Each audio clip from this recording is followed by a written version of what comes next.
But I tell you, someone like Peter Obi, he just wants to see Nigeria walk again. Go and listen to Peter Obi's speeches. Listen to his interviews.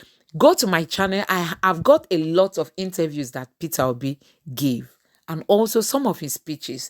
Listen to them and you will sense the qualities of a leader, a true leader, a sincere leader, a leader who has passion, a leader who is compassionate, a leader who has feeling for his people, a leader who wants to see Nigeria work again.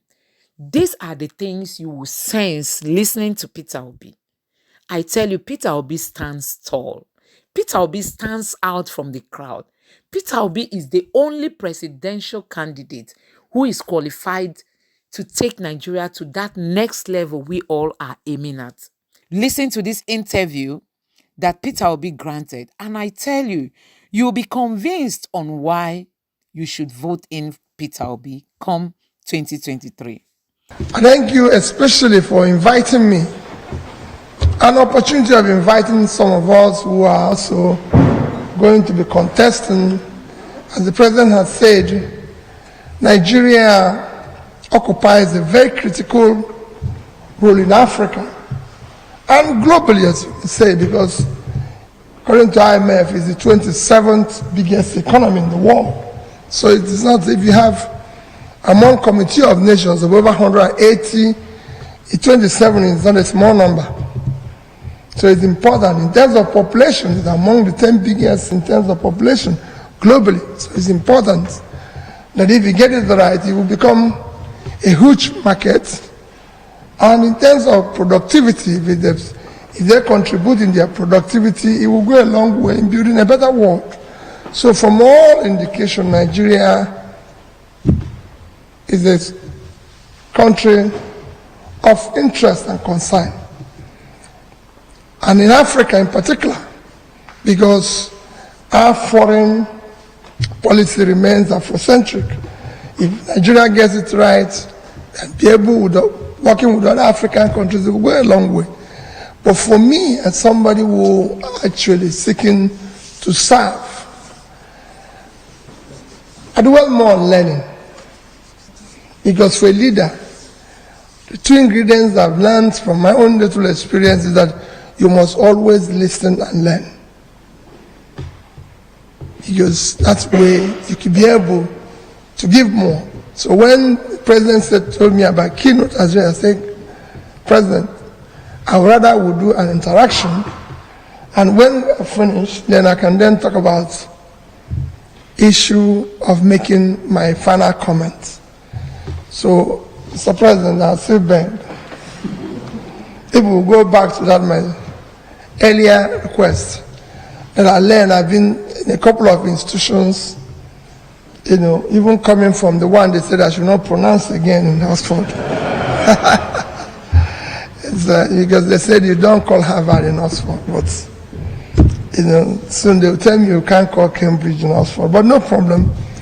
You know, but so I'd rather prefer to listen to you, you know, go through your questions and everything, interact, and then let the speech come when we have interacted very well. Otherwise, it's easy for me to have a written speech and tell you what I want to do. And I'm sure you've heard it, like I always say wherever I've been, that all those who are contesting today will all have fantastic manifestos, well written, because it's easy to pay a consultant to write it for you.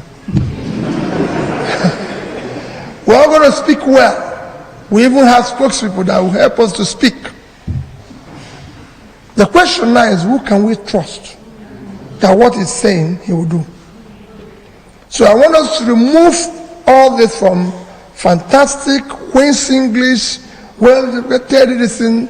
In fact, whenever I go to places, and I thank you for that introduction, whenever I go to places now and they insist, oh, we want to read us your CV, I say, don't read it. Oh, but we want to tell, I say, yes. Because they will now start saying, oh, London School of Economics, Oxford, Cambridge, Harvard, and I say, listen, educational qualification is not a measure of integrity. I've seen criminals who went to very good schools all over the world with fantastic results and everything. So what we're saying is, who can we trust? Who is going to be able to have the political will to do what he's saying? So if somebody says to me, I'm going to fight corruption, for example, show me where you have in the past, considering the little you were given, manage it so efficiently. If you said to me, you're going to provide this, like you said, the infrastructure, is there any way you have passed? Because what are we doing now? Contestants said, we're looking for a job. And if you're going to apply for a job, those of you who are from Africa here are consigned. Those who are not, even from the world, are consigned. What we are doing as presidential candidates is applying for the job of being the CEO of the enterprise called Nigeria. And if you're applying for a job, you come with your, tell us what we can do, what you intend to do, how you want to do, where you've done it before. So we can go and verify and scrutinize and know whether you're telling us the truth. So that when we hire you, we know we're hiring the right person. Not that when we hire you, like it often happens, you start telling us what you saw when you came. Or start blaming somebody in the past. If that person was doing good, we won't hire you. We hired you because we know that that person wasn't doing the right thing. Like it says about infrastructure. So we know there's a problem with infrastructure. So we don't want to hire somebody who will come and telling us excuse or blaming somebody else. We want to hire somebody who will say the job of a leader is to solve problems and providing solutions. Not blame, not complain. And that is what it is. Nigeria today, like he mentioned, and Africa in general, is going through as big, as promising, as everything as it is going through a very difficult time, like most nations of the world. But ours is a bit worse because of cumulative effect of leadership failure over the years. They have refused to address the critical areas of development, and that has accumulated into what we're seeing today. People complain every day, oh, this is happening in Nigeria. Talking about security, talking about infrastructure, talking about this. There's no country that will not go through what we're going through today if they are going through our phase. We have today several millions of people, the highest actually, in one nation living under poverty. That is actually in sub-Saharan Africa, is we and Congo. So we have millions of out-of-school children. We have huge unemployment, especially youth unemployment. The unemployment today is about 33%, 35%, with youth unemployment component of it about 60%. You can't have it, even in this UK today. If you move unemployment in the UK today to 15%, none of you will be here. That I know very well, and I told them that in America yesterday. I said, so it's a simple thing. If you have youths in there with all their talent, very energetic, doing nothing, you're going to have crisis. You have crisis of insecurity and everything. So there's so many things that are going wrong. So for us, what is the solution to solving this? How do we start dealing with this? How do we start solving it?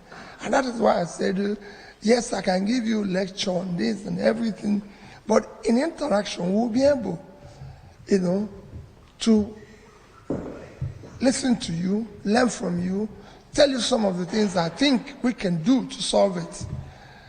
And some of the things I will tell you, I might be wrong, and you can tell me what is better, and I'll take a note, because that's the only way to go. But I assure people that I have a commitment to bring in purposeful leadership that will start addressing these issues aggressively, decisively, and people can see it. I want to be able to tell people, we're going to go out there, whatever we're promised, whatever you're seeing in our manifesto, whatever I'm promising, you will see it being implemented. It will be visible, it will be measurable, so people can say, yes, we met unemployment at 3%. And we've been able to bring it down to this. Not that we met it and we're trying to say, well, this has happened, or start blaming anything for it. No. We want to be able to say, well, listen, when we came in, this is how much power we can generate and distribute. This is where we're going. And everybody can see it. It'll be measurable, no stories and everything. And I have to show evidence where it's been done in the past. So when you hear people, let's start with interaction. Let your team start. I'm here. I'm not in a hurry. Thank you. Thank you very much.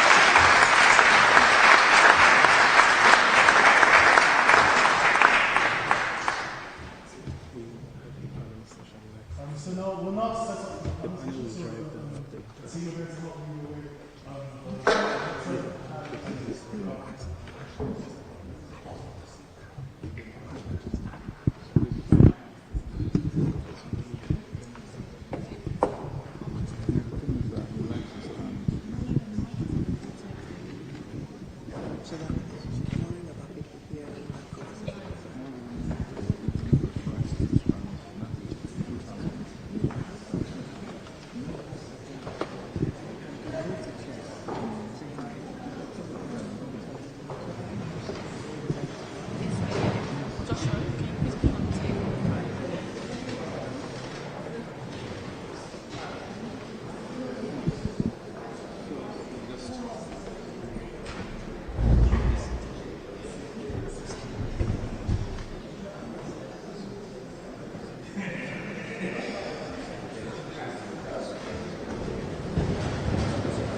Thank you, Mr. Peter, for that very nice opening, nice keynote, which he prefers to not call a keynote, a kind of preamble to an interaction. The next level or the next stage of our interaction today is going to be to introduce the panel. And the panel is supposed to drive conversations in very topical issues. We were very careful to select a panel that was going to be very international. So we have Nicolas Lipolis from Brazil. Nicolas is a DPO student in his final stages, and he's studying economics, especially as it concerns Africa within the wider context of the globe. A lot of studies on China-Africa relations and things like that in the political economic space. We have Azamati Ebenezer. Azamati is from Ghana. One fact is that Azamati is my predecessor. He's past president of the South Africa Society. A very brilliant individual, one of the smartest I have seen.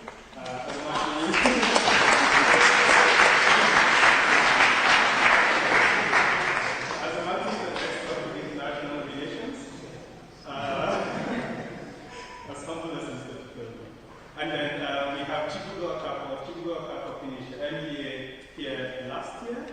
Chibugo is a business owner from Nigeria to Ghana to the UK, importer, exporter. So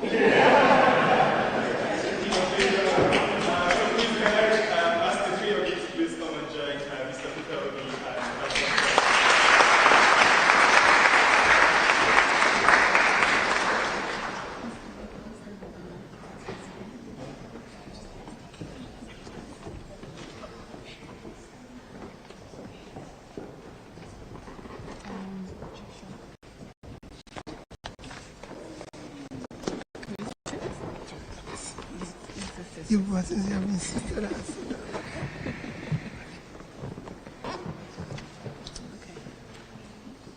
So thank you very much for joining us, Mr. Peter Obi. I think just drawing from your keynote speech, it's really nice to hear, I think as the youth in this room, leadership that is willing to listen and learn, which is quite different to our experience as as Nigerians and also wider Africa.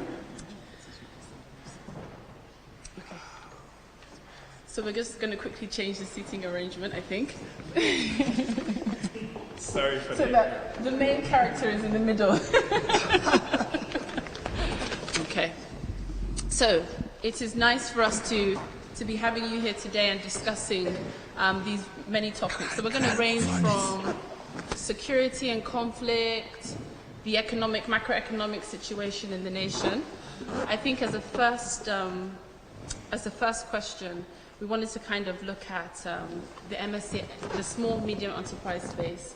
So as mentioned, I'm an entrepreneur, and as a youth and a female, I'm not alone.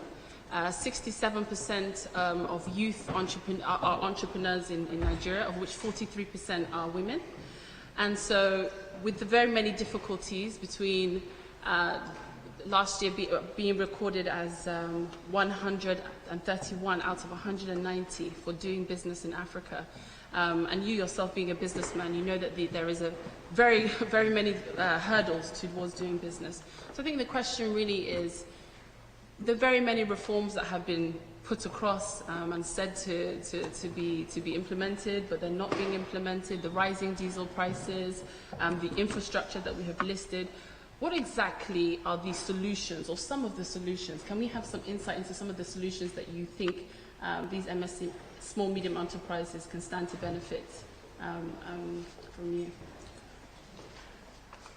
Well, number one is to understand the position of MSMEs in context of development or a nation. The greatest contributor to economic growth in any nation, even in the Western world, is this sector. It is the engine of growth of any nation. In fact, it's more visible, it becomes more visible in a developing country, because this is where you have the bulk of your young people who are starting business, who are innovative, who are creative, who have everything. This is this sector. And I can't think of any economy that can survive without it. Like I said, in a developing world, if you use countries after, let me maybe choose a number of developing countries that can compare with Africa, Nigeria in particular, because of the large population. You think of about Indonesia. MSMEs in Indonesia actually, in terms of employment, is almost 90% of the people that are employed in Indonesia is employed in this sector. It contributes over 70% of their GDP. In the biggest economy, well, in terms of the second biggest economy, I know America is the biggest economy, but in terms of productivity and biggest economy, today you can call about China. In China, MSMEs contribute about 60% of the GDP, about the same in productivity and employment. China have 800 million people employed. MSME does about 60%, which are 540 million. In the urban areas, it's even higher. And the same thing is what they contribute in their revenue. If you look at the budget of China, which is, last time I checked, it was about 4 trillion annual budget, out of which 3.2 trillion is from tax. 50% of that comes from MSMEs. So you could see their position.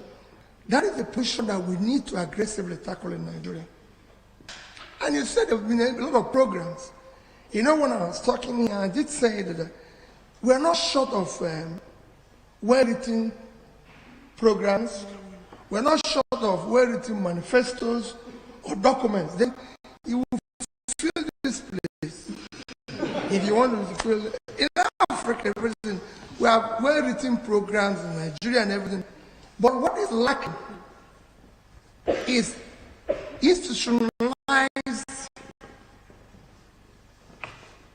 institution to drive and implement these so-called beautiful policies and programs and the political way.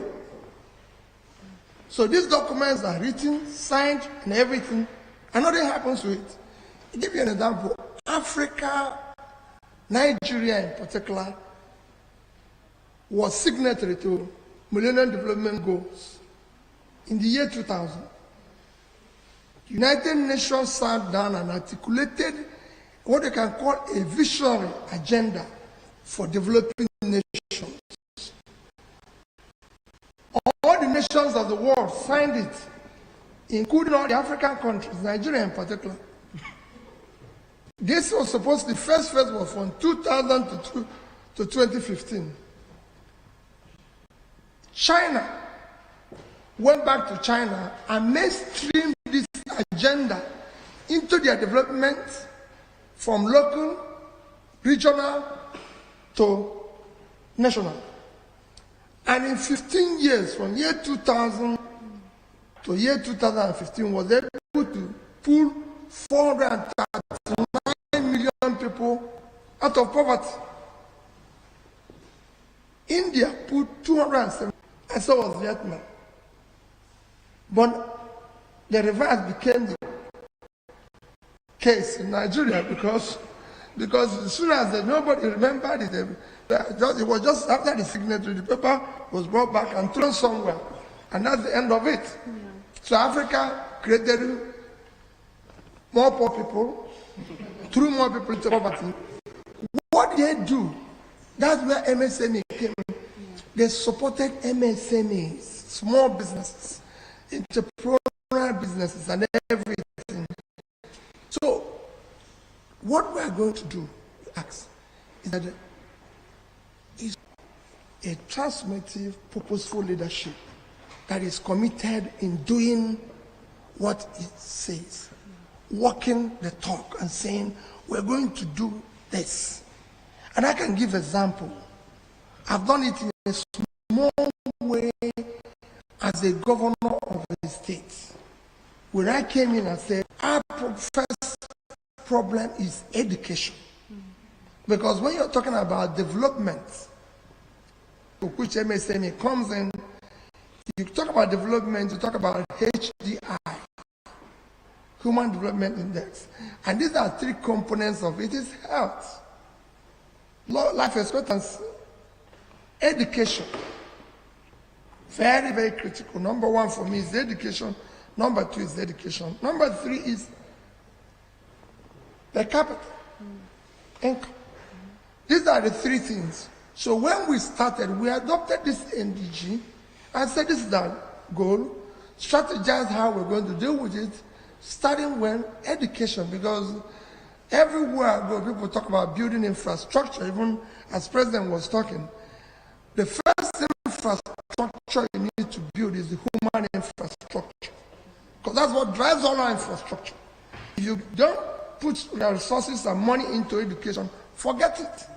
Because it is when you educate the people that they're able to build the other things. You can't start building anything without education. So when we started, we said, listen, we can't take this. Our schools must change. We must change everything. It must happen and all that. And we're number 26, 27 in Wayaka Neko. You can go and verify. By 2011, 12, 13, we're number one. Because we decided this is what we're going to do. And that's what I said here, that it will be visible, it will be measurable. We will do the same programs that we are doing today, but we'll do it in such a way that the people will feel the impact. It's not just to announce it in radio and TV and then go home. No. We will be able to say, we said we're going to reach 1 million, and we're going to reach 1 million people. And people will see it. If we say we're doing, say, something along the agriculture, we want to see the productivity in terms of, okay, we've supported this. This was what it used to be. Look at our support. If we say we're going to deal with the issue of energy, power that you said, we should be able to say When we started, we was distributing 5,000. Today is 7. And people can feel it. Not just saying it in TV and saying, arguing with everybody. You don't need to argue. If you say, if there's no power here, if you bring power, you don't need to tell people. As governor, people used to tell me, people are passing the road. They know the road was not here before. So why are we going to spend money to commission it again? The people who are passing the road know the road is not here before. People know the schools have changed. So they don't need to say it. I was at an event yesterday, and Chimamanda told a story of how he met a student, a senior prefect, and the senior prefect told that as a student, she had my phone number, and they thought it was just for the sake of it. But that the young girl showed her text exchange between her and the governor. So when I said that every senior prefect while I was governor had my phone number, it was an argument. Everybody who was senior prefect when I was governor would tell you the same thing. They had my phone number. Because I wanted them to reach me. I don't want to hear from their teachers or their principals. I want to hear from them. And they were telling me the truth. So we will do the right thing. So, Mr. Obi, very, very interesting answers. You did talk about solutions, and I want to draw you in a bit more on that. In that, yes, you said infrastructure can be made available. All these things can be done. You need to start with education, etc. But what is the use in building schools? What is the need in putting up all sorts of infrastructure to boost education when actually school children in some parts of Nigeria cannot go to school because there is a canker called Boko Haram that is eating into Nigeria, locking schools up, schools that millions of dollars have been spent on to build. Those schools are sometimes locked up, or people are chased from their communities. They can't go to school there, etc. What do you think, in your view, are the actual solutions to this problem? You can build all the schools, you can build all the infrastructure, etc. But if Boko Haram decides to lock out people from those communities, how do we go about that? What are you going to put? What measures, practical measures, do you intend to put in place to stop this canker? Well, thank you very much. Boko Haram is not just stopping school. They actually, I will say to you that the first thing any leader in Nigeria needs to deal with is the issue of insecurity. It's number one problem. It's causing problem in every area, and you need to be very decisive and precise and deal with it head on. It's not just stopping schools, it's affecting our economy. Today, Boko Haram, banditry, and all sorts of criminality have chased out the farmers from the farm. The consequence that we have food inflation, which is the major contributor to our inflation today that is going south. So we need to deal with it. Again, you need to secure the place because no investor can come to invest in an insecure place and everything, and then put in education, which by the time you secure the place, you can start dealing with the issue of education. And when people talk about banditry and all sorts of criminality, especially in the north and everything, again, it's a part of the cumulative effect of that leadership over the years. Because people who refused to educate yesterday, abandoned yesterday, have suddenly become our problem. If we had educated these people, trained them, it would have been different. So what we need to do now is to aggressively go back to secure the place. And people will say, how are you going to secure it? I will review the entire security architecture. It is doable. And make it to be responsive and responsible. What do I mean by that? You have to be a definite position, and somebody must be responsible. And if you are not doing it, out. Let somebody else do it. So you can do that. You can secure it and put in place and make sure that all these people that Boko Haram is chasing away, that they're able to control it and invest more in education. You can do it. It's doable. It's something that, like I said, you'll be doing. People will be seeing it. It will be happening. Yes, Mr. Obi, and I would maybe add this one on, and then Nicholas can come in with a question that is a follow-up to what I'm asking you now. But if you look at the Nigerian budget for 2021, $4.8 billion was assigned the defense sector, which was a rise of 14% of the previous year's budget. That was 4.3 billion. Yet the Nigerian military and the entire security architecture continues to bemoan the lack of resources as one of the major reasons for which it is unable to tackle the insecurity problem in Nigeria. Interestingly, there also seems to be, there may be a lot of ironies in Nigeria, but one of the biggest ironies for me is the fact that Nigeria's security institutions, especially the military, performs incredibly well in international peacekeeping missions around Sudan, Liberia, Sierra Leone, mention them. However, it comes to Nigeria, and then the army commanders are like, no, we can't do this one. And I ask myself, how are you able to do so well in other people's country, but in your own country you cannot do anything? So, what I'm driving at is, do you have any specific practical steps that you intend to take to ensure that the security architecture performs as it is supposed to? Because Nigeria has the largest military in Africa. Thank you. It's exactly what I said earlier, is to make it to be responsive and responsible. What you asked is what you said is the right thing. Why were they able to do this and then they can't do it within Nigeria? And I can give you an example of that. I always tell people that the teachers that were teaching when we were number 26 and 27 were the same teachers teaching when we became number 1. Nothing changed.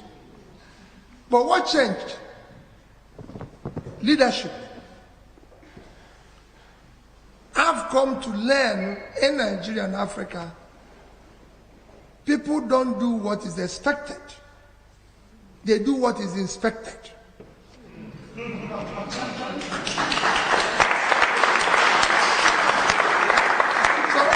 on top of it. I'm not going to give it. So it's not a question of telling you, go and do this. Yeah. Because that's what we did in school. I said, I'm going to visit all the secondary schools. Don't tell me you're doing this. What happened? We changed the funding of the schools. We had a situation where here is federal government from UBEC, they're giving us money. You are the state, I'm local government, he is school. So they said, this money will come to you, then you give it to me, then I give it to him. And I said, no, it won't happen. Why can't this money go from here to here? These two people, out. Their job is supervision. They said, no. They're supposed to supervise. I said, listen, this man is the person who needs the money. Yes.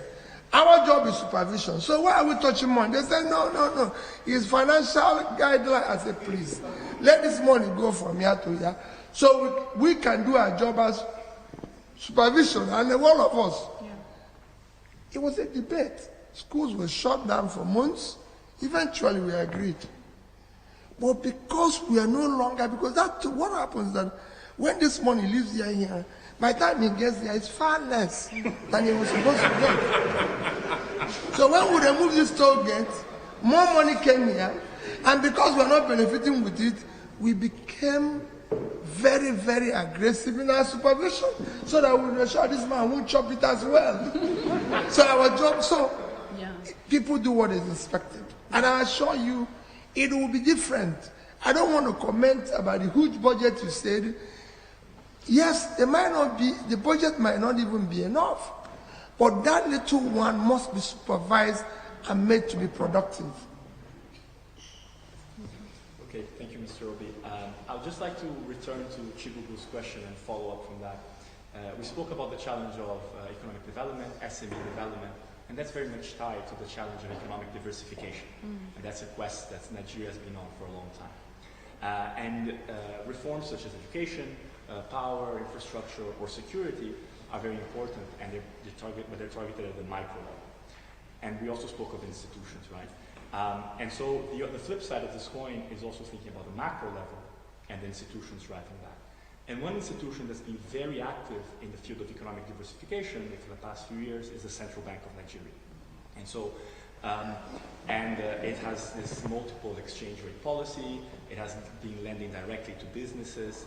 And this policy has been criticized by many internationally, but it has also been defended as a means of fostering economic diversification.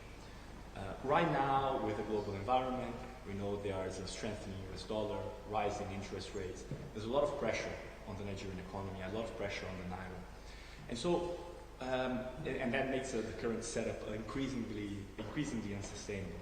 So I'd be interested in knowing if, once elected president, what would you do from the macroeconomic perspective to promote economic diversification in Nigeria, but at the same time keeping economic stability, macroeconomic stability, which is a big challenge for the country, especially with regard to the Central Bank of Nigeria and its role in all this?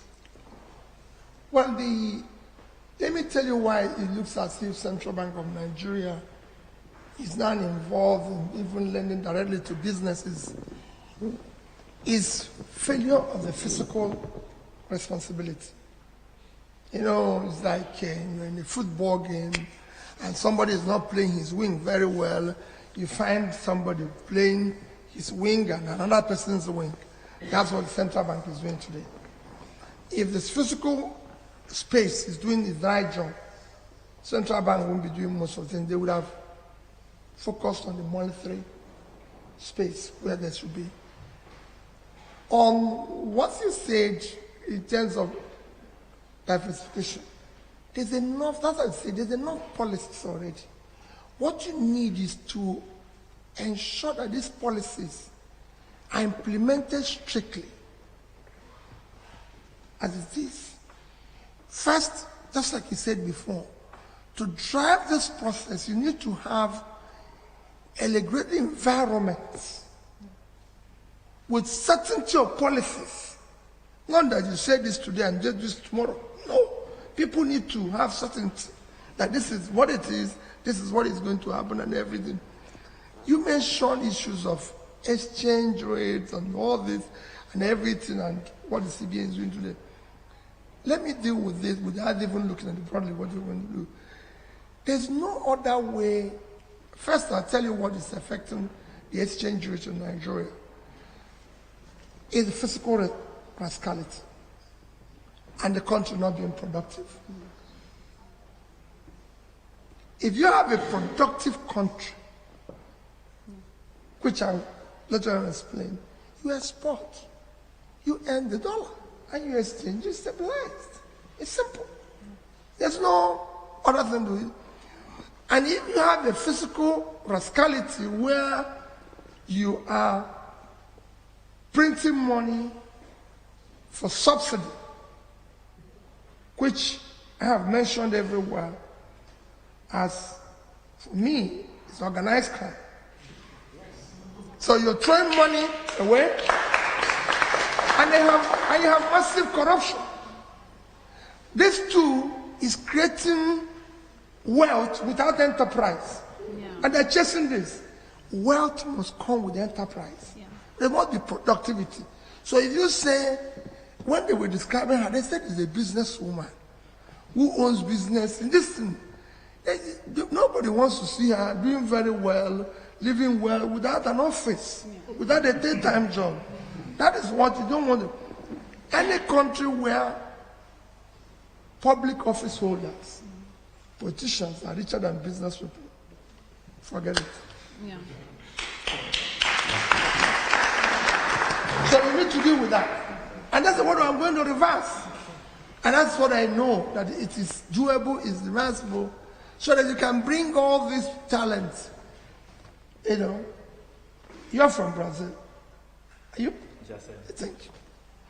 What we're going through today, even the criminality and everything, was there in Brazil in the past. You had all the problems. But look at what is happening in Brazil. The more you put people out of poverty, the more you bring stability, peace, your rate of exchange. They're simple. No, thanks. Yeah, and there's a lot of parallels to be made. Yeah, the poverty and the security issues are very tightly linked, as you expressed very well. And also another challenge that's shared by Brazil and Nigeria and many other economies in Africa and Latin America is dependence on one resource, on natural resources, for example. And you mentioned in your answer, you spoke of the importance of exports and of the importance of the fiscal situation. Right? And like it or not, the main export of Nigeria is still overwhelmingly oil. However, it seems that Nigeria is unable to make the most of its oil. We see, since last year, we've seen high oil prices. But nevertheless, Nigeria has its fiscal deficit is still very high. Oil production keeps falling. There's security, there's governance issues. And at the same time, high oil prices are reflected in higher fuel subsidies. No. And so I'm interested to know, what would you do to make sure that Nigerians, ordinary Nigerians, make the most of their vast oil wealth that the country so has? Well, you know, the reason why we had a situation where you can't see or compare anywhere in the world where there's high oil prices and we have huge deficits. It's very simple. We're the only OPEC country without the only OPEC country, apart from Venezuela, with sanction, that is not meeting up our oil quota. The reason is because of oil tax. And they have said it everywhere. Oil in Nigeria is being stolen by people in government. Nobody can steal oil. It's not a sweet. You can't go into grocery shop and steal something and put it in your pocket and go away on your back. You can't steal oil like that. For you to steal oil, a ship has to come into your territorial waters, load the oil. And no ship can go into a nation's territorial waters without the approval of its navy. And you load it. For you to leave, you have to have approval. And everybody knows where every ship is on the surface of the earth. It's something that is recorded. So, if somebody is able to take away oil, there's a high level connivance between external and internal people who have organized for the oil to leave. And you can even trace the oil to where it is offloaded. So it's not it's not an easy thing to steal. It can only be done officially. And that's it. And again, it's worrisome because if you take an amount of money that we're losing, when we need, again, look at our exchange rate, when we need every dime, we're losing huge amount of money, even when all the money won't come to us. I always tell people about what happened to us in July and August. We're operating a high level of budgetary deficit in between the year January 1st of this year and about 30th of April. First 4 months, our revenue was in the region of about 1.6 trillion. Our expenditure is about 4.7 trillion. So we had a deficit of almost 3.1 trillion in terms of naira. But in 2 months, I said it might not be, all the money might not be coming to us. We had shared with our partners. We lost almost 2.83 trillion within these 2 months. In July, our oil production was, on the average, 1,083,000. Our quota is 1.8. So every day we lost 717,000 barrels. That's what we didn't produce. So if you take it in 1 month, it was about 22,227,000.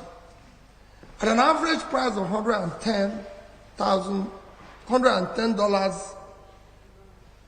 per barrel in July, it was $2,445,000,000. And if you multiply that with the 550, I don't want to use the official rate, I want to use parallel. It gives you about $1,344,750,000,000. That's what we lost in 1 month, in July.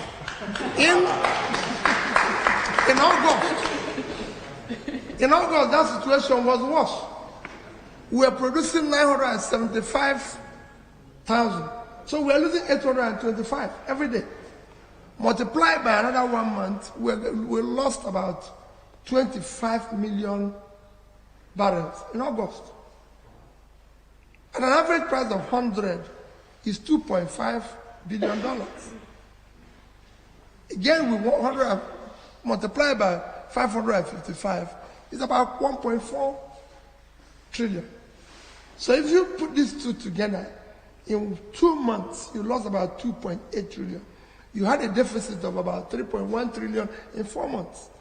And you're not, so aggressively, we're supposed to pursue this and consider that we need every dollar now. However, that's why I said it's official stealing. Because if it's not official stealing, we have 200 million in population. We have about 60% youth unemployment, which is about 20 million youths don't know where the next meal will come from. Is it no pipeline? We go and stand everybody on the line there and make sure that nobody takes 1 barrel of it. I'm prepared to go and stand on the line, all of us, because this is the only resources we have. But because people who are in government are stealing it, they don't want to. And when you say it, everybody is looking for where to put P2B in detention. This man is causing trouble. This man. But you're saying this thing. Since we know this thing is missing, not all of us go and man the pipeline. It's not pipeline. If we stand there, who will take it? Well, they won't want us to do it because people know those who are taking it. So it's very easy. But even with that, there's so many other things you can do that when I say we're going to move the country from production, from consumption to production, oil for me is very minor in what Nigeria can do. It's the least of our problem in terms of productivity.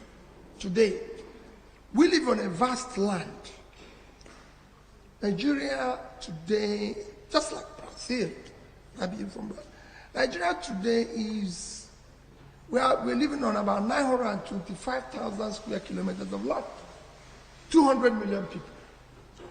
Our export last year, you are 250 million. Our export last year is about 10% of your export. It shouldn't be, because we have vast all-cultivated land. I usually go to a particular state in Nigeria, Niger State, we have a huge fertile land, and it's about 76.3 thousand square kilometers of land. Niger State, they can feed themselves, they can do anything. I always compare it with, say, Netherlands. Netherlands without water is about 33,000 square kilometers. So Niger State is 2.5 times Netherlands. Netherlands last year did an export of $120 billion. And Niger State is waiting to share money from oil. And what they get is 4 billion. What they get is 4 billion a month, which in a year they get 50 billion. If they were able to feed themselves and do just 1% of what Netherlands did, in a land with winter and everything, if they're able to just do 1% of it, is $1.2 billion, which if you multiply it, the rate I use today is 650, they will have about 750 billion, 5 times their budget, but they're waiting for 50 billion. So that's why I said we must move the country from consumption to production. There's a lot Nigeria can do. We don't need to wait for oil. With Vietnam, with half of our size in population, which is 100, they are 100 million, we are 200 million. They live on a third of our land. Their land space is 331,000 square kilometers. The total export last year is about $312 billion. Ours in official rate is about $47 billion. And if you use the real rate, it's about 30. We can't be doing 10% of what those with a third of our land, half of our population is doing. And what did they export? They exported electronics, manufactured goods. They exported clothing. What is in clothing? But I mean it. We have food tellers that are doing very well in Nigeria. And they did this $32 billion worth of clothing. That's twice what we earn from oil. The footwear, they got even more money from footwear than we did in oil. So forget oil. For me, I'm not going to focus on oil. I'm going to focus on how do we get this vast land cultivated? And it comes to what it's going to do. We're going to put money we're going to put everything, power, money, in hands of the young people. We have energetic, talented youth that can change the world. But nobody has supported them. Nobody has cared about them. Instead, they are being called all sorts of names and everything. They tell you, oh, they're doing some one kind of criminality or the other. That brain and energy they're using to do all those things, if you reverse it, they use it for something positive. I'd just like to pick up on the point you made about young people and the point made about alluding to corruption in terms of like the law. Nigeria has an incredibly young population, and there's an even younger population in the diaspora. People like me who grew up in the UK, Nigerian heritage, but grew up in the UK. How would you encourage Nigerians such as myself to reinvest into Nigeria, and how can you encourage trust in the government? Well, very simple. If you're talking about corruption, let me deal with what you mentioned about corruption.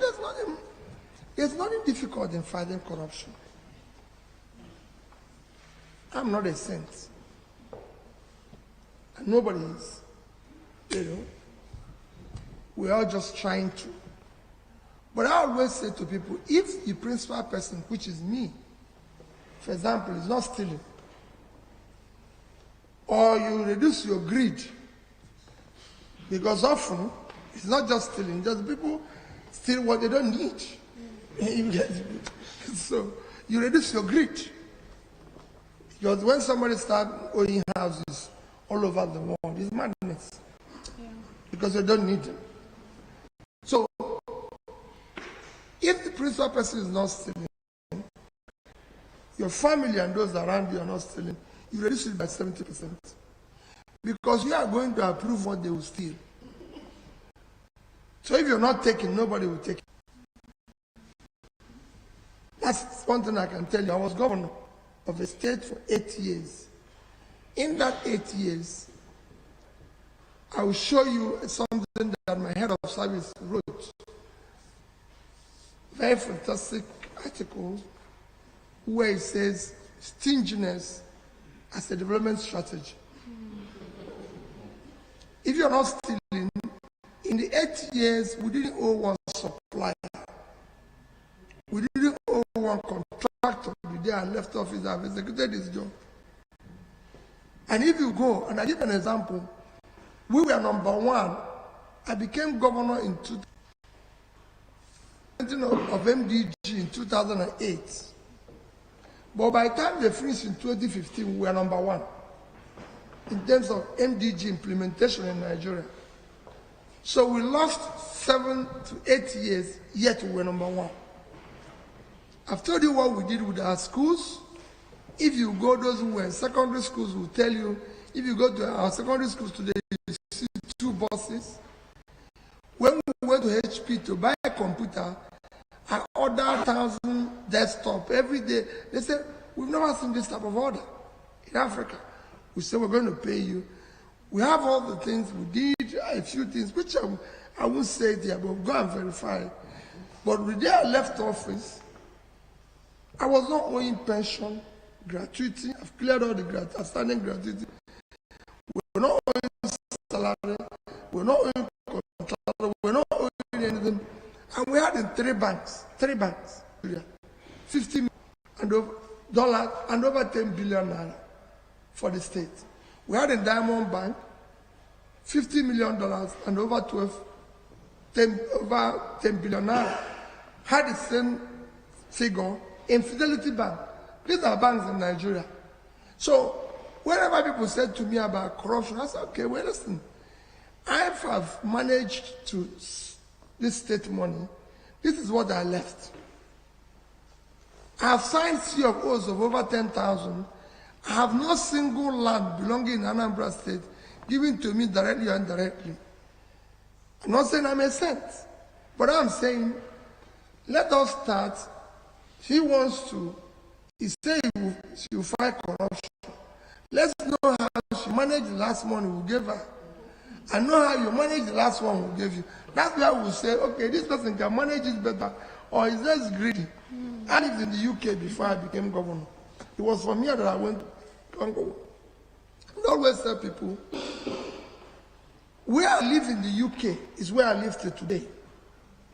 It's not changed. I declared that house and I live there. And also, when people talk about the education and everything, I always tell people, because I went to these schools on my own, you know, I came to George School here, and they managed to put my name as their alumnus and everything. And because I interact with a lot of people, and I know, I see them talk when one of us goes do something bad. I say, listen, hey, what the, I was in state school here, I was in George School, I was in Cambridge and all these things. People often wonder me if I'm just, by the way, they said, Peter, why did you go to all these schools? I said, well, I just wanted to know whether there's something in their brain that is not in a normal brain, so I went to all the schools so I can get more. So, but what I'm saying, because I passed through them, I'm also very careful.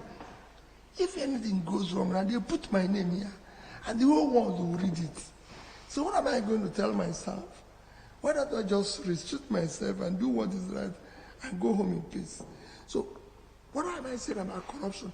You can control it. You can deal with it. It is not far. The other extension of the other question you asked before I lose it is the issue of, remind me, the diaspora. Whenever people say to me, they said, we have a brain drain, which includes you, which includes my own. But let me tell you, I said to them, you will be brain gain. When we get things working in Nigeria, the first set of investors we'll get is you. And we'll fix it. And I assure you, all of you will come running. There's something I told her when I met her this evening. I told her that foreign investment is like bee and honey. If you bring honey here, close this door, bees will come in. And that's what I want to go and do in Nigeria.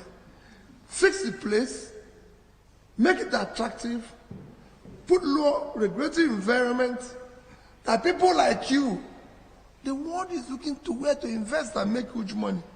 You can't do it here in the West. It's so difficult to do it here. No. You can't do it any other place. The only place remaining is Africa. All you want is rule of law, law and order, regulatory environment, good governance. I won't even, you will see yourself calling from all corners to come and invest. And that's what we're going to do. Mr. Obi, I will draw you in on this a little bit. Yes, once you fix Nigeria, Chibugu might end up being in Nigeria for to be an exporter from Nigeria. She would have to leave the UK and go there. Yeah. Even if she doesn't go, I'll push her there. But just to draw you in on this, yes, His Excellency Peter Obi fixes Nigeria in 8 years. Great. Exporters are running down to Nigeria. Chibugu is no more in the UK. Everybody is gone, investing in Nigeria. Nonetheless, Nigeria is not an island. Nigeria is surrounded by countries that are either in conflict or are having challenges with security. Talk about Chad, talk about northern Cameroon, the Sahel region, etc. As we speak, 316,000 Nigerians from the northeastern part of Nigeria are seeking refuge in Chad. As we speak, over 2 million Nigerians are displaced in the country, or not mainly because of the insecurity problem in Nigeria, but then the insecurity in countries around Nigeria. So yes, very confident in fixing Nigeria. But how do you ensure practically that the insecurity in countries around Nigeria do not seep into Nigeria when you have expended all your energy fixing Nigeria, but then you realize that, oh, actually, I have a problem outside that I haven't fixed or I haven't helped in fixing? Well, you know, I said that foreign policy and relation will remain Africa-centric.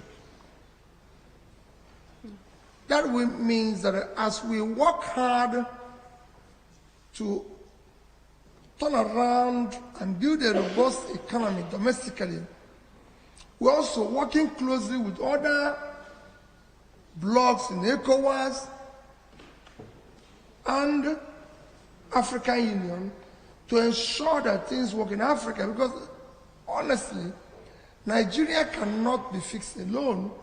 Other African countries, that's why they formed African Pay Review Mechanism. We need to compare notes. We need to be sure. Whatever I say about Nigeria is something that needs to happen all over Africa. We need to have leadership that are purposeful, transformative, and committed to change all over Africa. And they need to compare notes. They need to be able to say, well, this is this and everything. Just like it happens in other continents. If there's conflict today in any part of Europe, European Union does not just sit down, they tackle it as a union, because it will affect all of them. Today we have conflict in Ukraine, it's affecting the world. So everybody is trying to see how to stay together. We already have African Union, we already have West African Union. So whatever you're going to do will, but you can only do that first by fixing your own internal position, making it stable, robust, and productive. If you're not, you cannot earn respect. I always say when people say to me, G7, G20, G40, G whatever it's called, it is because of your economy. If your economy is good, they put you in 1G. If your economy is not good, you are not in a, you become G-less. You have to beat your people. So all these G's are based in economy. So we want to be in the G's first, then we'll send them, start bringing other people in. Great. Mr. Obi, so I'll draw in maybe my final question to you, and then maybe Chi can ask about the Africa Trade Agreement. You brought in Ukraine and Russia. In 1963, Sir Abubakar Tafawa said, I'm not quoting, I'm paraphrasing him, as a people, we believe in our own right as Africans, and we believe that we have a stake in the world. Therefore, we are not joining others to build their stake. Now, what that meant was that Nigeria was non-aligned, simpliciter. But today in the UN, since the Russian-Ukrainian conflict started, we've seen that Nigeria seems to be shifting its position from that non-aligned status. Now I have two questions in this. In your view, do you think it's about time Nigeria took a position? And if it is, why? How will it be useful to Nigeria? Then the other question is, if Nigeria is seeking to be a permanent member of the UN Security Council, which it has been doing, which it's been seeking since 1986, how does that help Nigeria if it is shifting it in a dream forever? Well, my position is that 1963 is a long way to remain where you are in 1963. That means things have changed, that you can no longer, positions government take and everybody. One thing that is constant is change. One thing that is constant is, and when I mean change, transformative change, and things grow and everything. There's no way, when I went to school, we take notes. I've learned to copy notes. I didn't know anything. I came to state school here to do a program, and the day I arrived, they said every note, everything you need is in your system. I said, what do you mean? Where is the notes? They said, no. You go into your laptop, everything has been loaded there, your assignments, everything. I said, my God, where is the notes? So everything has changed. So I'm not going to start arguing with them. Listen, we want somebody to teach me to do this, and all my assignments, I have to submit it. So everything's changed. Yeah. And what I tell them, I said, the course has changed. I have to change. I didn't know when I was going to school that I one day be typing, be doing this thing. I met people who did Zoom, these founders of Zoom, in about 2015. I was in America for something, and they were telling me about that meetings will soon be accelerated. Should just take this. Somebody was asking me to invest. I said, take it that you're talking rubbish. But here we are today. Everybody says to me, hey, wait a minute, we can call. So the world is changing. I cannot say today because instead of having Zoom meeting, that I want to see people physically, because we used to see physically in 1970. No. Yeah. You change because the situation has changed.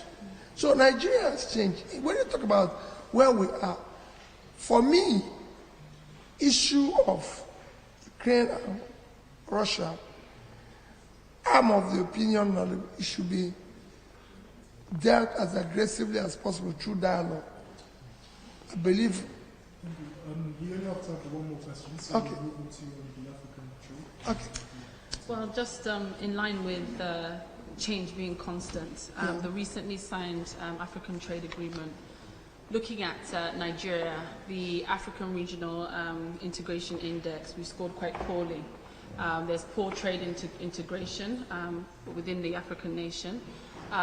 Nigeria's largest trading partner is China, and I think about 3% of imports coming in from other African countries. How do you plan to foster, multilateral trade with other African nations so that when you have, refined or reformed those internal structures within Nigeria, Africa at large is able to benefit off of that as well? You see, inter-trade within Africa is very critical for Africa. Yeah. In terms of trade today between continents, between every continent, Africa is the lowest. Yeah. It's far, I think, about 5% or so. Every other continent, Europe is over 60%. In South America, in America, North and South America, is almost 50%. In Asia, it's almost 40%. In Africa, it's 5%. So, for you to do that, it will help the overall Africa. Africa today is a population of about 1.4 billion, the entire Africa, with a per capita of about $2,000. You need to trade is at the heart of turning it around. Africa today needs to grow its GDP to a minimum of about 10 trillion. It needs to increase its per capita to twice what it is today, which is the minimum average. You can find in other continents that are talking about. Of course, in Europe is about 30,000 for the whole of Europe. And you look at the productivity and inter-trade, it will surprise you. It's a continent like Europe. Europe is a total of about, the total population is a third of Africa. In terms of land size, it's the same thing.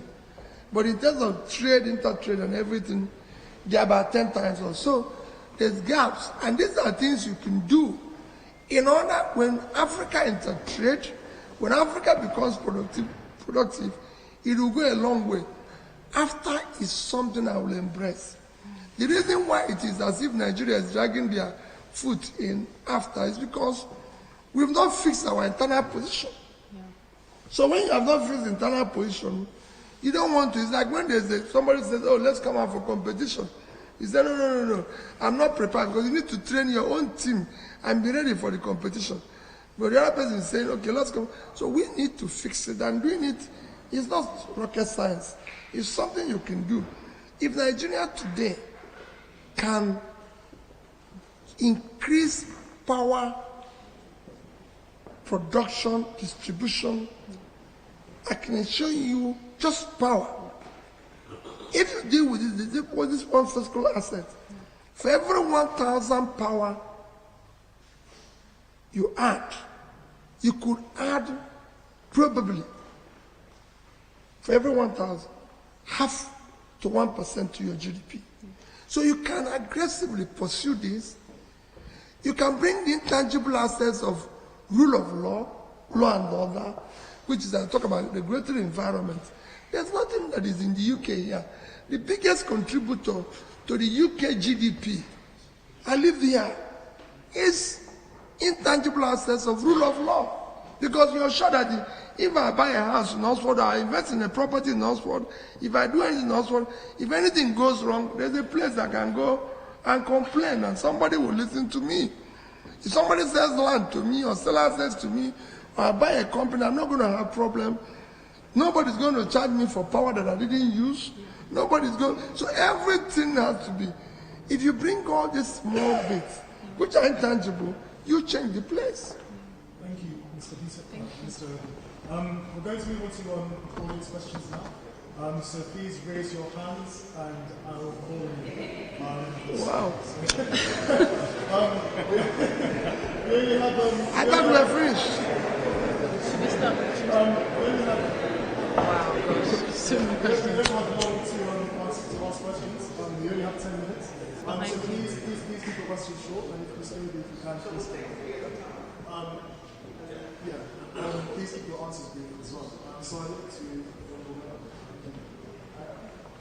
please project as well. Okay, thank you, Mr. Peter. My name is Adebisi Adejo. I'm studying for Master in Public Policy here at the University of Oxford. We know that leadership is different, and you have communicated so well to us today the dream about Nigeria. If elected as president of Nigeria, you cannot do it alone. One set of people that we have continued to overlook in question to make a change in the country is civil service. My question to you is, what is your perception of the civil service in Nigeria today? And how do you want to work with civil service to achieve your dream for Nigeria? Thank you. Thank you. Yeah, thank you very much. My name is Chioma Achille. I'm a postdoctoral fellow here at the University of Oxford. My question is simple. To be able to, you've spoken about a lot of nice policies, but to do this, you also need the support of the legislative arm. So, I do know that there are not a lot of people who are contesting under that power now. How do you intend to get their support when you get into power? And then secondly, we've had a recurrent issue of presidents, Nigerian presidents, going outside the country for treatment. So if you become the president of Nigeria, how do you ensure that that doesn't happen? And then on a final note, I want you to know that the movement of these young people is for our generations to come. We want to get to a point where if you get into position, we want to get our children back to Nigeria. Thank you. Thank you. That's the questions. One more person behind you. No, maybe. Okay, I thought it was that. Yeah. You can go. Please, go. Actually. Thank you very much for the opportunity. Unlike many of the people seated here, I am actually a student from the University of Edinburgh. I'm studying African and my name is Mr. Masai. My question to you, Mr. Peter Obi, is actually hinged on something that you just said. I was going to ask the question, but I found something to connect to in the course of your speech earlier. And it is about corruption, about the fact that what we need to do to address corruption in Nigeria is to reduce it. I slightly disagree with that because apparently almost every politician in Nigeria would of course want to have tax roads, good infrastructure, bring a couple of legacies to be proud of. But we tend to think that we can actually do the bare minimum and still survive. And at the moment, what Nigeria needs is not just a reduction of corruption or a reduction of greed, but rather somebody who would just not expect anything. Now, I'm sorry, going back to 2019, there was this conversation around how you invested part of funds from Anambra State in companies that you were somewhat associated with, or companies that you were extended family had an interest in. Now, it's very difficult to understand because for independent readers and independent thinkers, it would be difficult to see Mr. Peter Obi as this saint that he's being portrayed as. Now, I would now want to ask you this question. The problems that we have in Nigeria are not just economic. We also have social problems. Sometimes the insecurity problems. So what's your question, sir? Yeah. Sometimes the insecurity issues that we have in Nigeria are conflict issues that need some kind of resolution. And without trust in a political leader, who, for example, in 2019 saw no problem in investing state funds in companies that he had interest in, how can you address these social problems given the kind of questionable public image? Thank you. Okay. Well, let me do this 5, and I'll start with his own. Let me tell you, when they asked that question in 2019, did you get my answer? Yes, but I wasn't satisfied with the answer. What answer did I give? I said it's false. It didn't exist. Yeah, you said you invested in a lot of companies. No, that I said it didn't exist. Which company? And I give you an example. We invested in a lot of companies. For example, we invested maybe in, say, 10 banks. I'm just giving you an example. And because I'm a shareholder in one, they say it's a company I'm interested, I have interest in. It's like somebody told me yesterday, they said you didn't do anything, you just saved money. I said, I wish other leaders didn't do anything and kept our money. Yeah. We would have been we would have been so happy today. But we didn't see the money, we didn't see anything. So, the investments, let me give you a typical investment which anybody can say, I was involved with a family or my family is interested. We didn't invest money in it. And investment was minimal. We put land. Somebody says, I'm coming to invest here. And we said, the state will give you land. This land will constitute this percentage for us. And we invested in it. We put money in it. It wasn't a situation where the state is looking for its money. So when people talk about, it wasn't the state, it wasn't a situation where I put this money in my private business. I didn't invest this in a business that I own, but I own a share in, say, Standard Lloyds Bank here.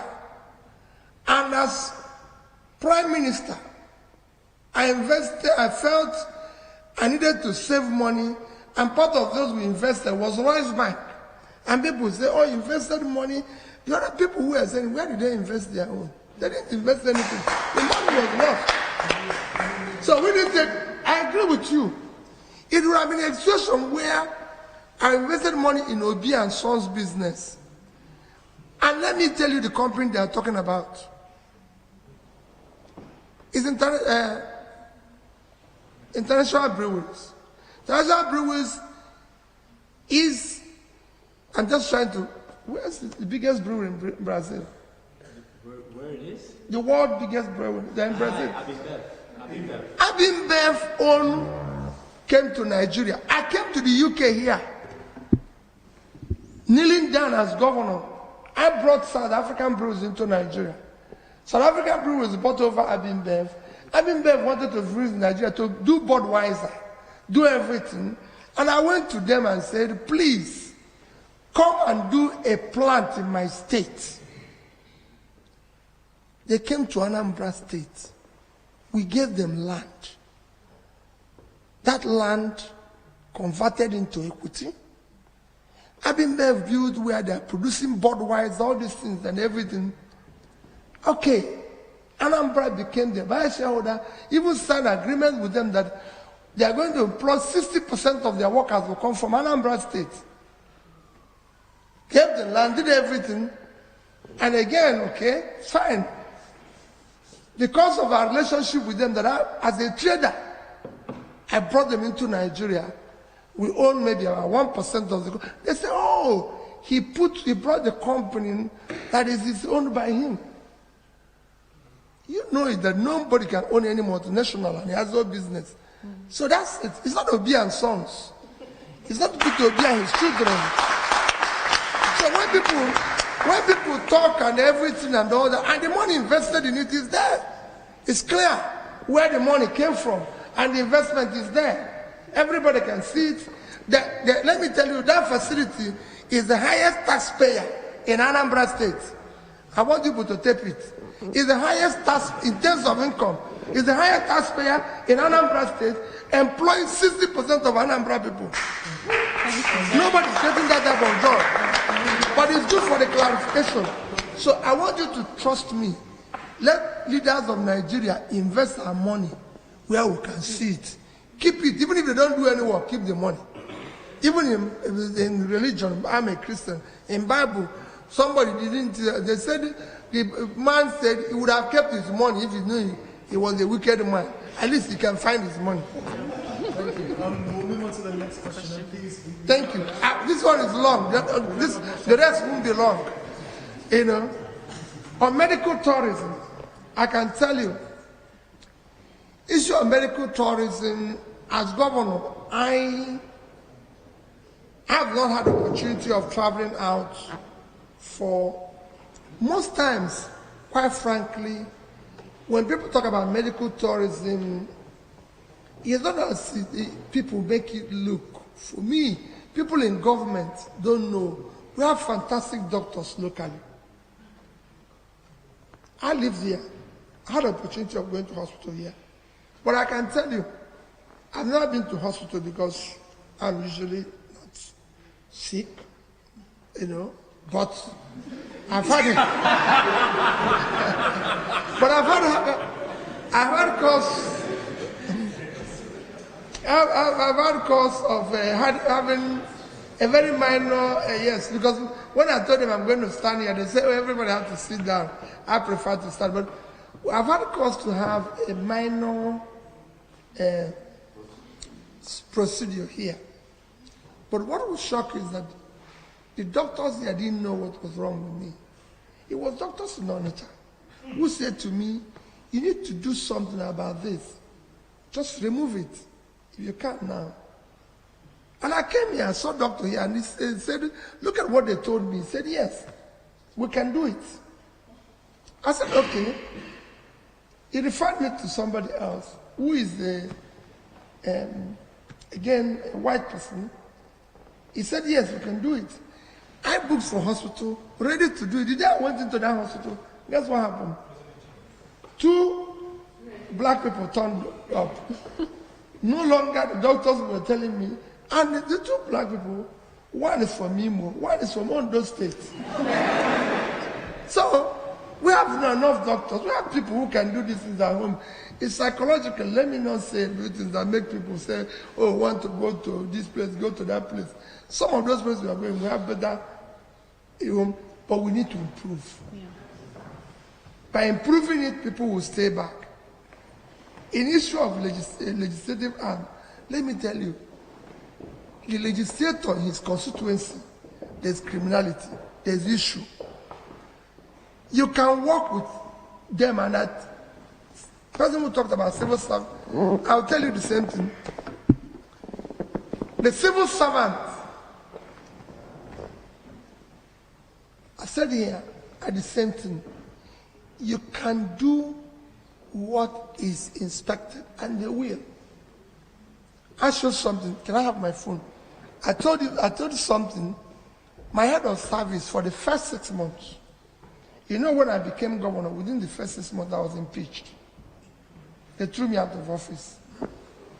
because they didn't understand what this man is trying to cause. And everybody was happy with it because, hey, I was a driver carrying passengers who have since passed their destination, and the only thing they can do is to remove it.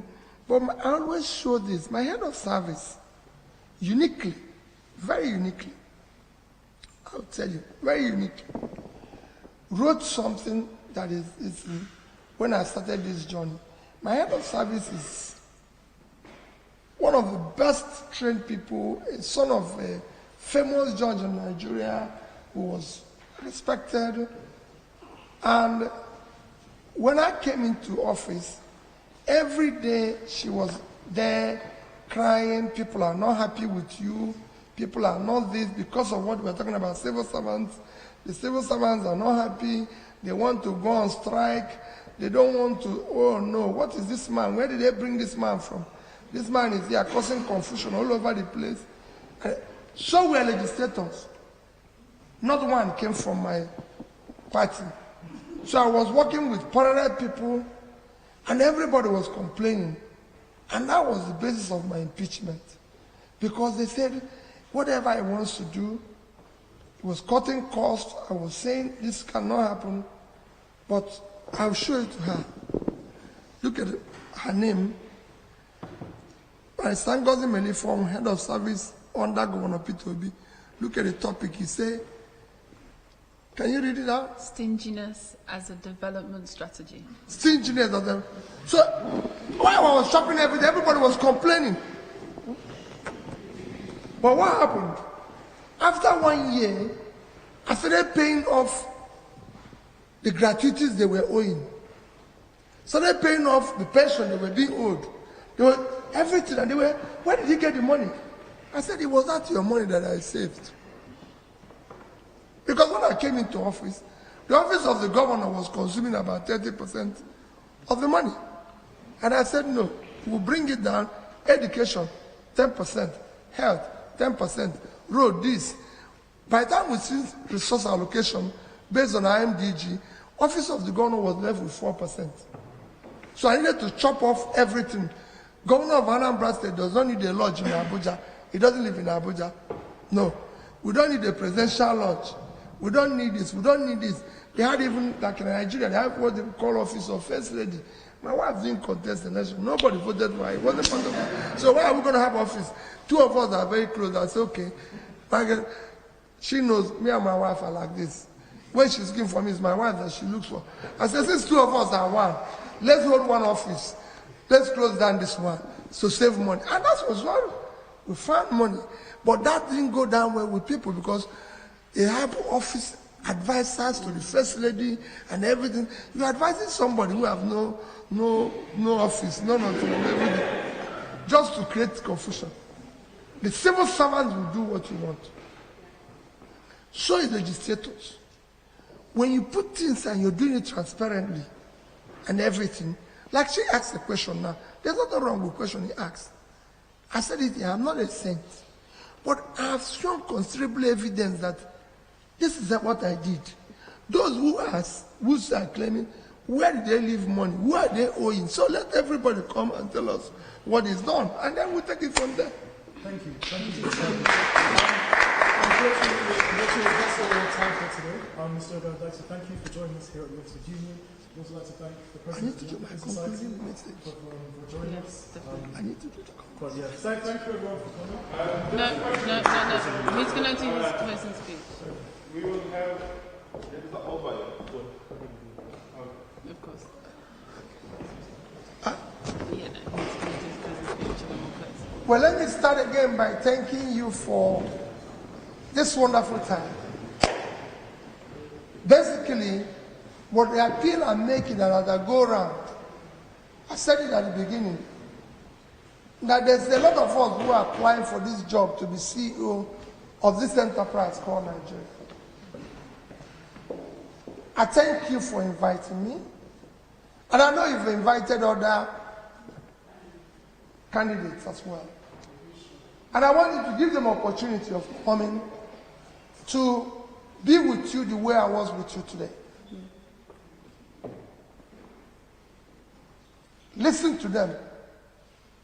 let them not send delegates or representatives. When people campaign here, I had people in America yesterday, when Obama was talking, was he speaking through spokesperson? No. They said no. When Liz and everybody, all these people were campaigning, they come through spokespeople? No. So let everybody come physically. Tell you what you will do, take note. Because what happens in our place is that, so you can tape him. What happens in our place is that people come, tomorrow he says, I didn't say it. It was my party or somebody who said it. We want to listen to them what they want to say. Nobody goes for interview. All of you go one day looking for a job. Nobody's going to go for interview for you. You go physically yourself. So we are now looking for a job. It must be a physical appearance. If they like, let them even do it through Zoom. But they must be interviewed directly. But I prefer that they come here. There's enough way to come here. You know, there's train. Somebody, I've already bought train ticket where somebody offered to drive me down. This train is very easy. If you come out of train, this is State Business School. You can come anywhere. If you want bicycle, there's enough bicycle in Oxford to drive you around. Anything you want. So let them come. Don't allow them to. Next year's election in Nigeria should not be based on ethnicity. Please, I'm begging you people, for those of you who are Nigerians, and for those of you who are Africans and everything who are supporting Nigeria, do not support any ethnic group against the other. There's no ethnic group in Nigeria that buys bread cheaper than the other. They are all suffering. There's insecurity everywhere. North, south, east, west. You here have the capacity in your own little way to contribute. The society will keep him quiet and allow them to abuse today. Will only do one thing. You want to come back.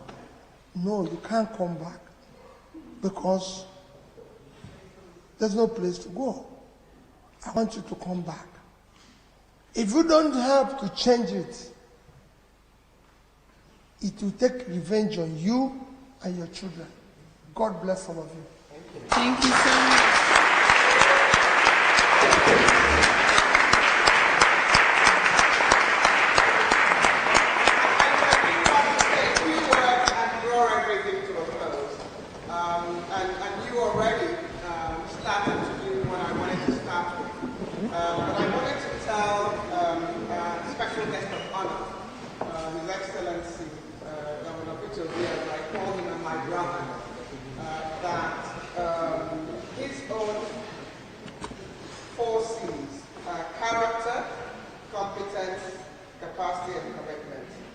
I've been very public about my own 4 C's: the character, competence, compassion, and courage. And many others have their 4 C's. So I'm absolutely honored that you have demonstrated in the short time that we've had together, through practical examples, some of what you will do to tackle the challenges of a great nation, Nigeria, so that it can realize its potential, so that so that Africa can realize its potential, and so that we can truly have a world that does work for everybody. But I just want to add that there is one other attribute which I would like people to see that we've shown, which is E for energy. I don't know how you do it.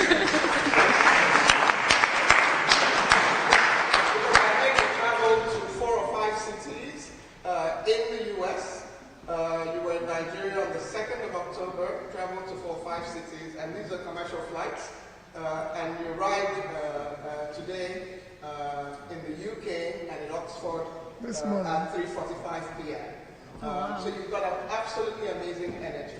The other thing I wanted to say is that If we left it to Governor Peter Obi, as I've always referred to him, we served on the economic management team of the president together when he was governor. He would be here responding to every question that each one of you has asked. But the Oxford Union has been absolutely wonderful, and I want to thank the president of the Oxford Union and all of the team. There was somebody upstairs and others, and the man who's wearing the red, who's been guiding the students who have organized us through this. And we have to be respectful of them because we need to make sure that we vacate this premises, this beautiful historic place in a few minutes. So that's why we're not able to take all of the many questions that people are asking. I also just want to say, especially to the Oxford Union, a big thank you. So please, if you can join me in giving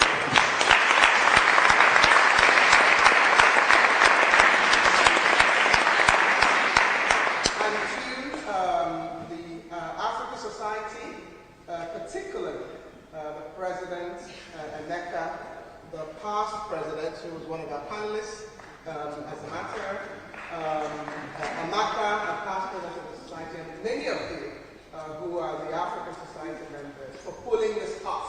First, for having us be in the verified group, the Oxford community, who has hosted an amazing, phenomenal African leader, who is intent not for private gain, but to see change happen in Africa, happen in Nigeria particularly, and happen in society. So thank you, Emeka, to you and your colleagues.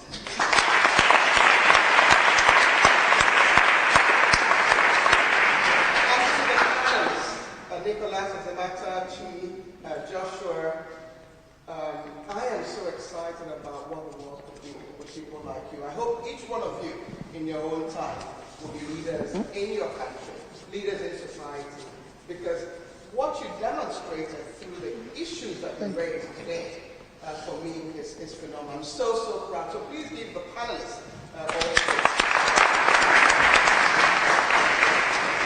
and to my brother and His Excellency Governor Peter Obi, as I continue to refer to him, I hope I can say President Peter Obi. I hope that I also speak on behalf of the entire Oxford community.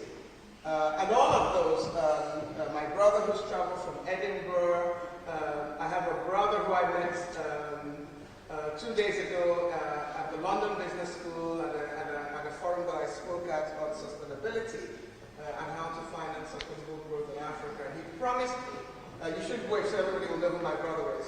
He promised me that he'll be here today, and he is here.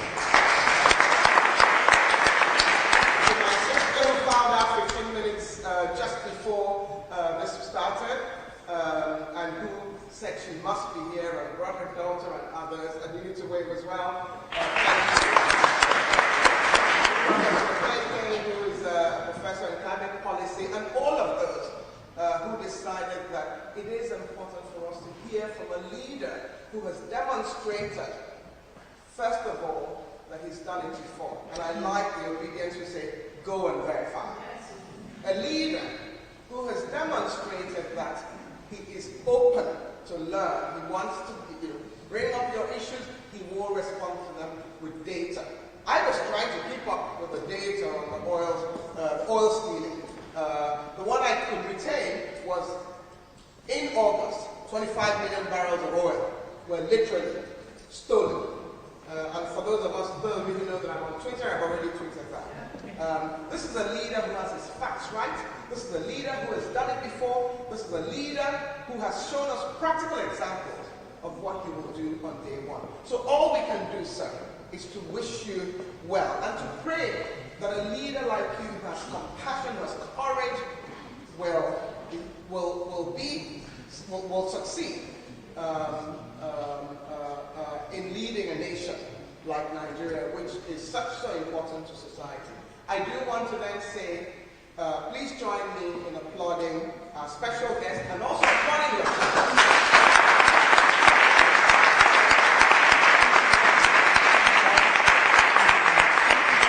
Everyone, please change while Mr. Peter Obi and his team leaves first, and after that you can follow up as well. And once we step outside of the courtyard, those who want to take a picture with Mr. Peter Obi can just all come forward, because from here it is. In an orderly manner. Yeah, it is in a very orderly manner.